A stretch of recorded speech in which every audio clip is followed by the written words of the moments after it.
Quoi? Ce matin? Oui. On n'est pas bien? À la fraîche? Minute Papillon. Bonsoir à tous, c'est l'heure de retrouver Minute Papillon, le flash audio de 20 minutes en 2 minutes. Dans vos oreilles, Laure Amaury.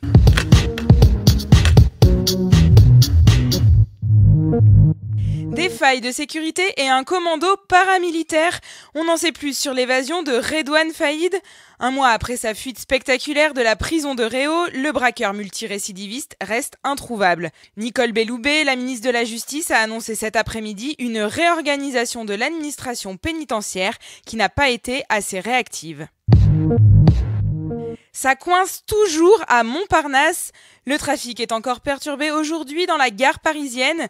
La SNCF annonce un retour proche de la normale pour vendredi. Parcoursup fait encore des siennes.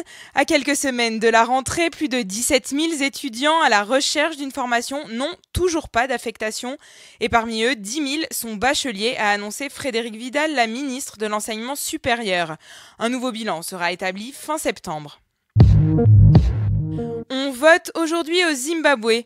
Les électeurs doivent désigner le successeur de Robert Mugabe, poussé vers la sortie par son propre parti en novembre après 37 ans de pouvoir.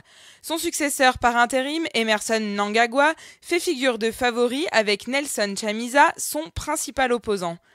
Depuis près de 4 décennies, les scrutins ont été entachés de violence et de fraude, mais l'ONU a cependant salué un élargissement de l'espace démocratique au Zimbabwe.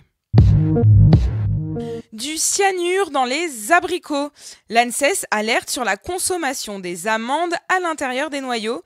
De plus en plus consommés pour de soi-disant propriétés anti-cancer, ces fruits à coque peuvent entraîner vertiges, malaises, maux de tête ou encore palpitations. L'agence recommande donc la modération avec environ 1 à 3 amandes par jour pour les adultes et une demi pour les enfants. On termine par un point canicule. 9 départements du sud de la France sont placés en vigilance orange par Météo France cet après-midi, et ce, au moins jusqu'à mercredi matin. Sont concernés les Alpes-Maritimes, l'Ardèche, la Drôme, le Gard, l'Hérault, l'Isère, les Pyrénées-Orientales, le Rhône et le Vaucluse. Minute Papillon, c'est fini pour aujourd'hui. On se retrouve demain à 12h20. Bonne soirée.